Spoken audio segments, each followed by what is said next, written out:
10 чэрвеня, панядзелак, Белсадзум і Сергей Падсасонны. Добрага вечара. Прыгледзімся разам да некаторых тэмаў дня, ды абмяркуем іх з экспертамі.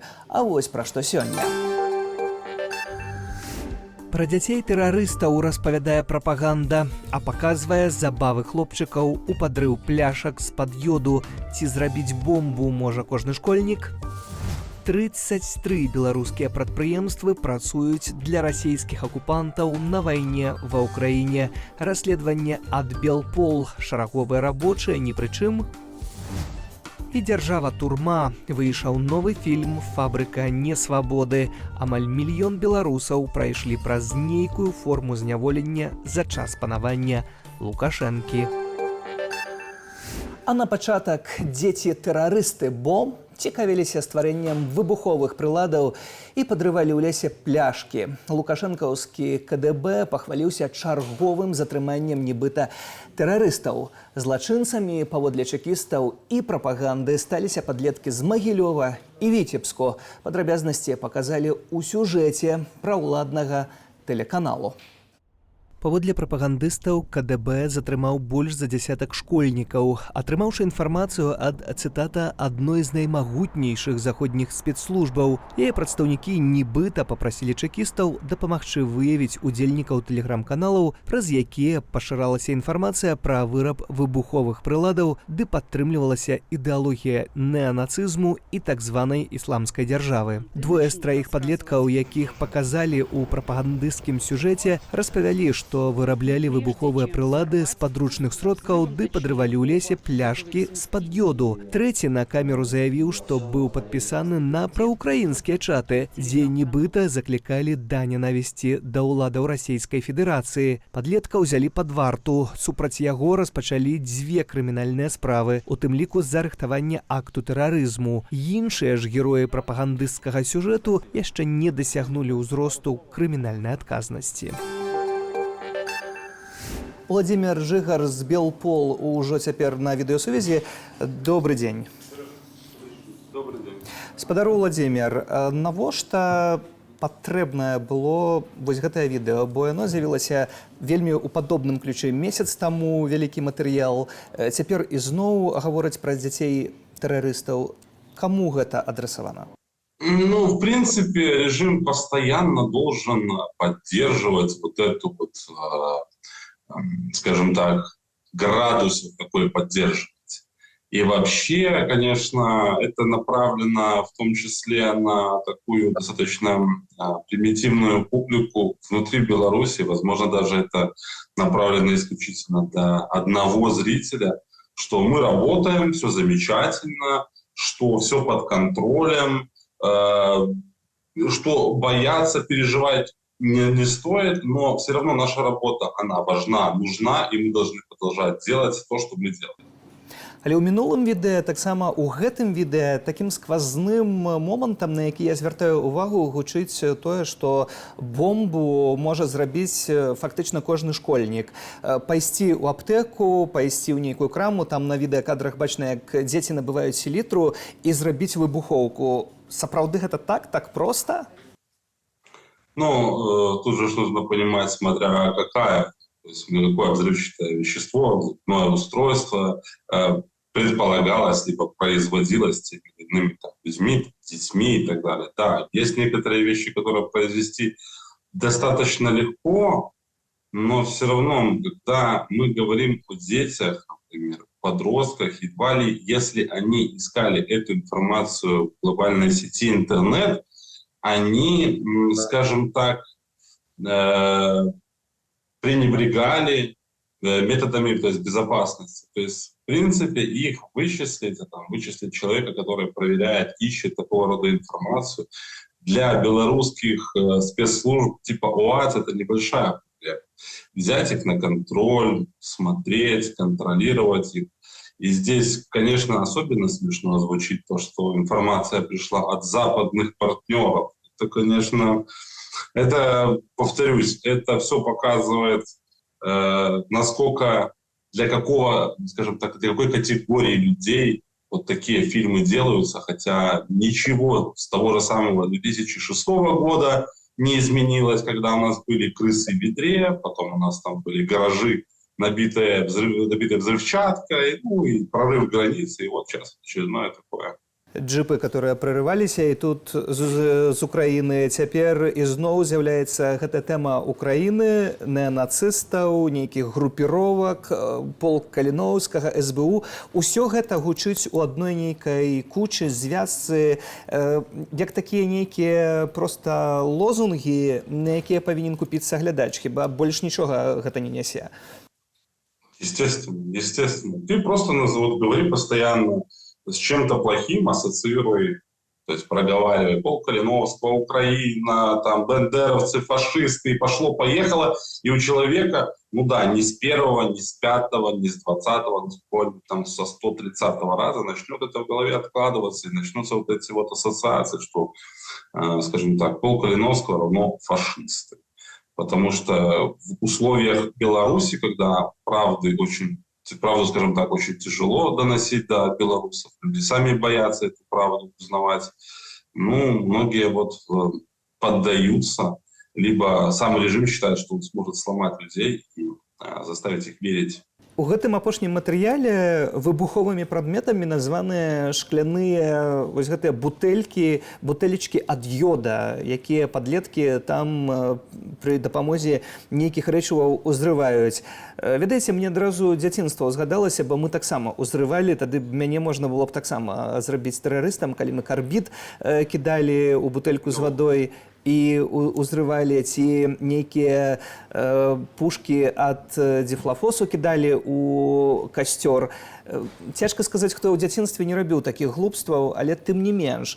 Ці гэта ўсё можна назваць тэрарызмам? Ну, в парадигме режима, да. То есть режиму нужно показать, что он, вот, людям, точнее, из системы, вот, самому режиму надо показать людям, что всем людям в Беларуси, потому что вот мы тут за всем смотрим, все контролируем, и действительно есть опасность. И вот, видите, они не могут подобраться условно к взрослым людям, они через детей уже начинают заходить. Это, конечно, вызовет, там, скажем так, свои какие моменты, какие вопросы, но вот по нашему мнению, по мнению Белпол, это такая страшилка режима, и фактически она носит вот такой профилактический характер. У гэтым кантэксце, як вы бачыце, ці гэта прапаганда чыста беларуская, ці ўсё ж такі след расійскіх прапагандыстаў можна адзначыць?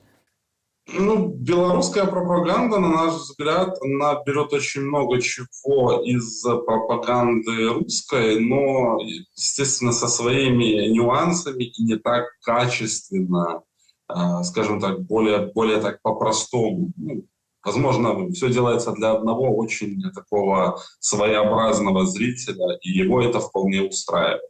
Поэтому нельзя сказать, да, есть определенные следы и тенденции, которые преподает российская пропаганда, особенно там про украинцев и прочее, но, естественно, с белорусскими нюансами.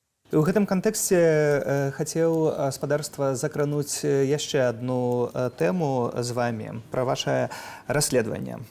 Беларускія прадпрыемствы працуюць на расійскіх акупантаў у галіне абароны. Ініцыятыва «Белпол» ізноў распавяла, як лукашэнкаўскія фірмы зарабляюць на агрэсіі Крамля. І гэта нягледзячы на міралюбівую рыторыку рэжыму.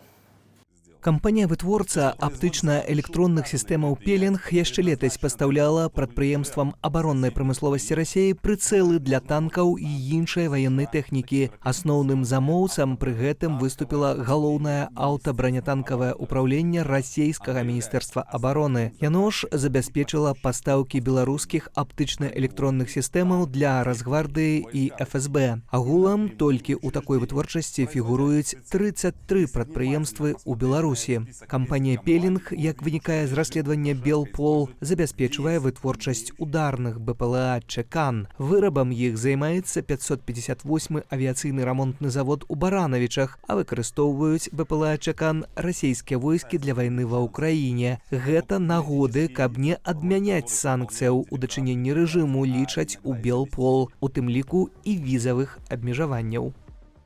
Першае пытанне, калі я паглядзеў ваше расследаванне, ўзнікла, чаму вы так супраць мільёна візаў для беларусаў? Ну, увы, в настоящий момент мы не видим другого способа, как бороться вот с этой бедой. Потому что когда мы видим, к нам постоянно обращаются белорусы о том, что пропагандисты приехали в Берлин, там, или где-то кого-то видели, какого-то там родственника судьи.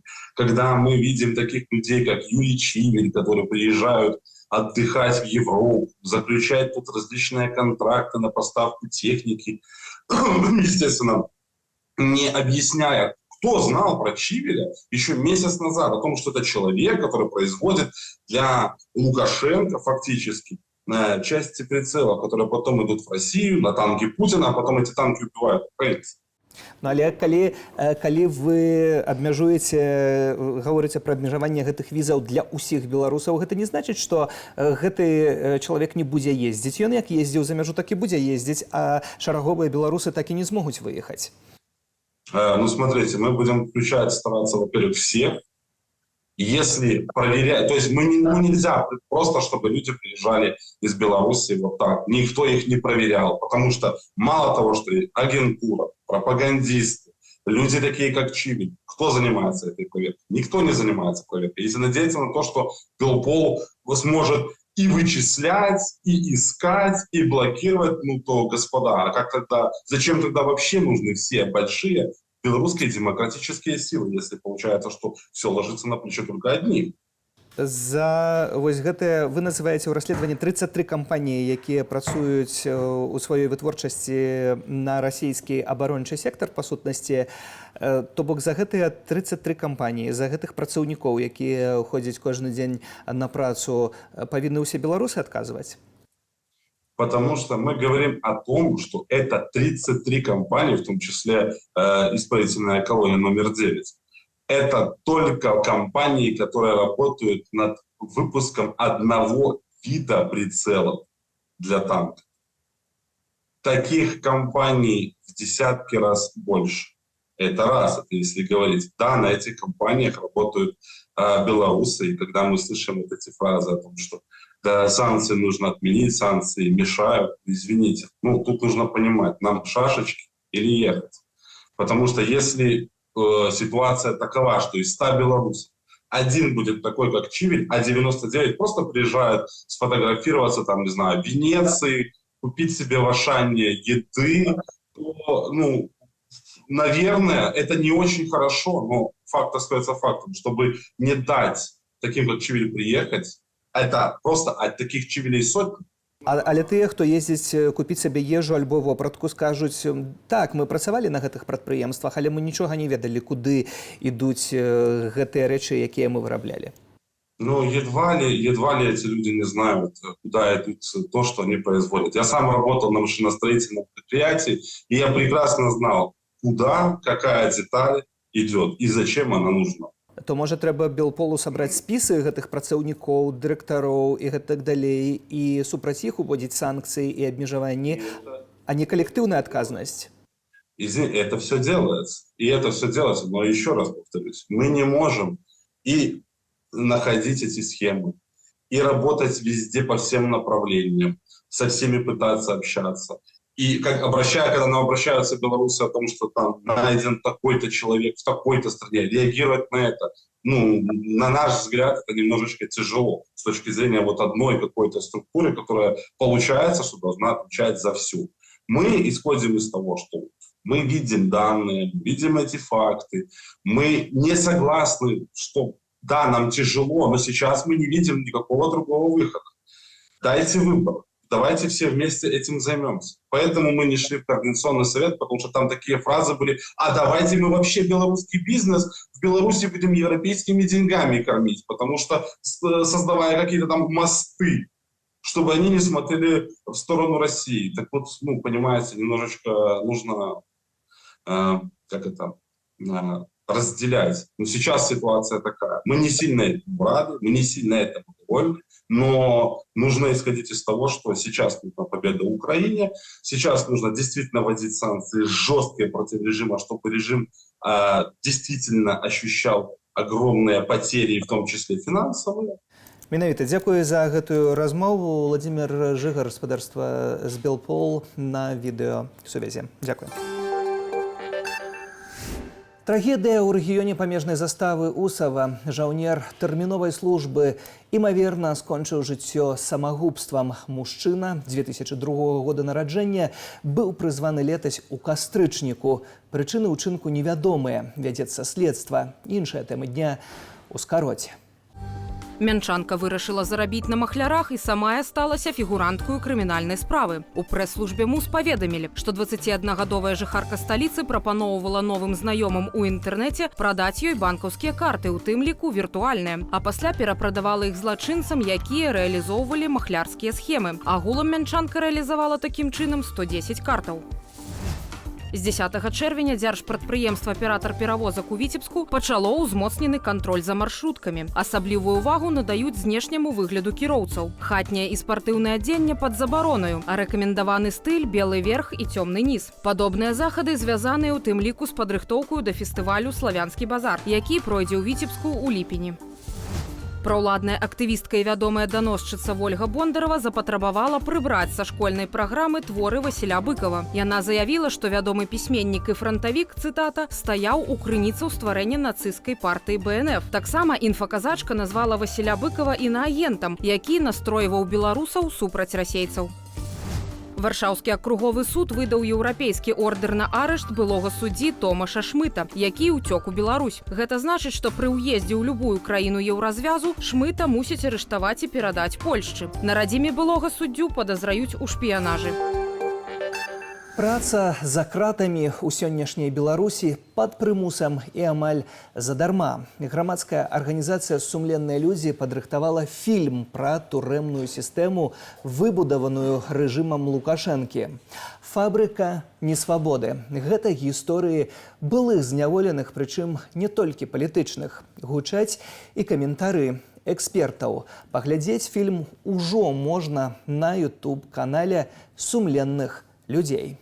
Исправительная колония. Нифига они не исправительные, и это слово вообще неуместно. Там люди, которые не должны там находиться. Пытки над людьми, кому-то даже премию за это дадут, скорее всего. Все гэты вінцікі ў сістэме, яны робяць свой уклад у тое, што правы беларусаў парушаюцца. Сам факт того, что ты лишен свободы, это уже наказание. Гнобят, ругают, орут. Каб тебе принизить, как тебе жыццё маліна не подавалось. Здесь для вас начальник я. Есть люди, которые мы не знаем, живы они или нет. Мы можем говорить о исчезновении. Так может быть не только с политическими заключенными, а с любым заключенным. Мы живем даже не по понятиям, мы живем по беспределу. В колонии и в СИЗО это особенно видно. Легавого отсадили, перестали с ним жрать вместе. Вот это все лицо наших ментов, понимаешь? То, что вы не сидите, это не ваша заслуга, это наша недоработка. Я раньше смеялся над этим, мне было очень смешно. Пока не понял, что это же не шутка, это на самом деле так.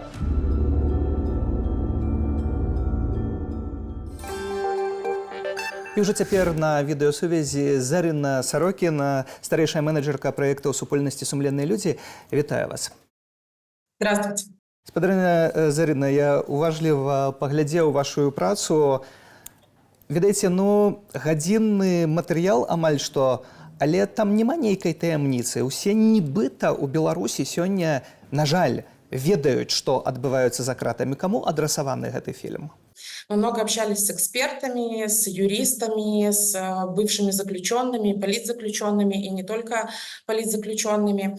Мы общались с международными экспертами, потому что нам внутри важно было понять, что же не так, как отличается там, даже в соседней Польше или там, в ближайших странах, мы не берем там, Нидерланды, да, и что могло быть лучше, может быть, действительно у нас плохо, но не так уж плохо по сравнению с другими странами. И как нам кажется, в фильме отображено много очень неочевидных проблем, вещей каких-то, и освещены они. Первое, через наш фильм зрители Белсата и в целом честные люди, когда приходят и начинают говорить, что мы выпустили фильм про тюремную систему, кажется, что мы говорим про политических заключенных, это у всех на слуху, это большая проблема, но на самом деле в этом фильме нам было важно показать, что проблема намного шире, чем политические заключенные.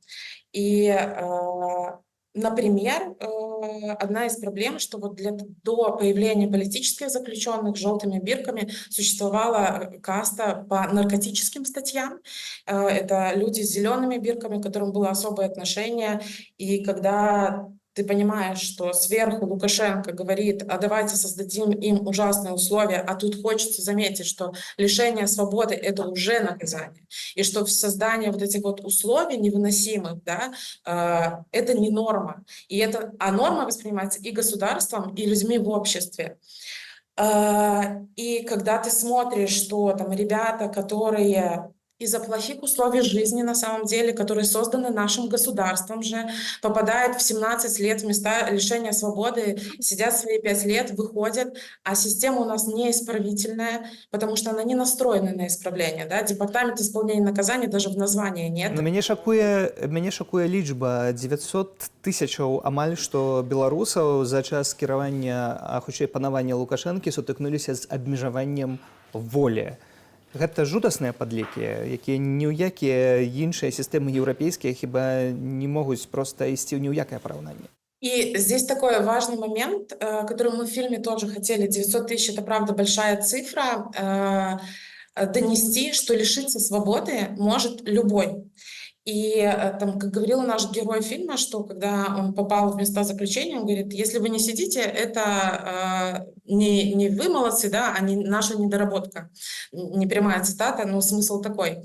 По сути, система устроена так, что если ты живешь по законам, и если ты как-то соприкоснулся, и система тебя заметила, мы не говорим про политических заключенных, не знаю, ты попал в ДТП, то у тебя нет шансов уже там, не сесть. Ну вось менавіта звяртае на сябе гэты момант увагу. Калі трапілі, то па сутнасці адтуль выбрацца амаль што немагчыма.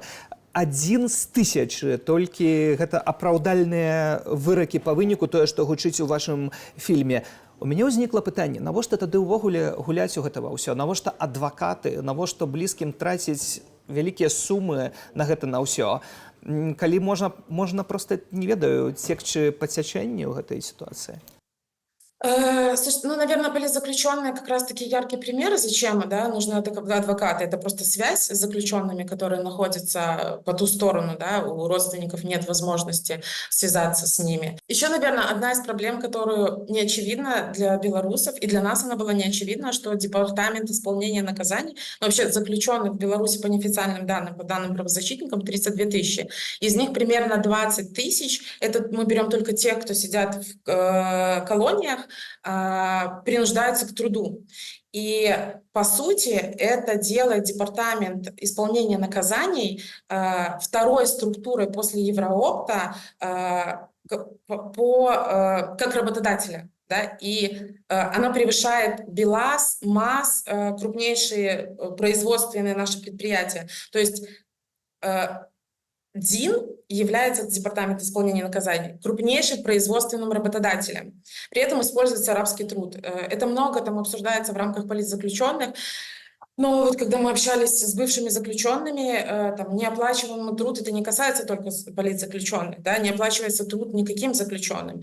В фильме можно будет посмотреть, и там рассказывают про то, как оплата идет за чай и сигареты, про медицинское обслуживание, которое касается всех заключенных, это не только политических заключенных, про антисанитарные условия.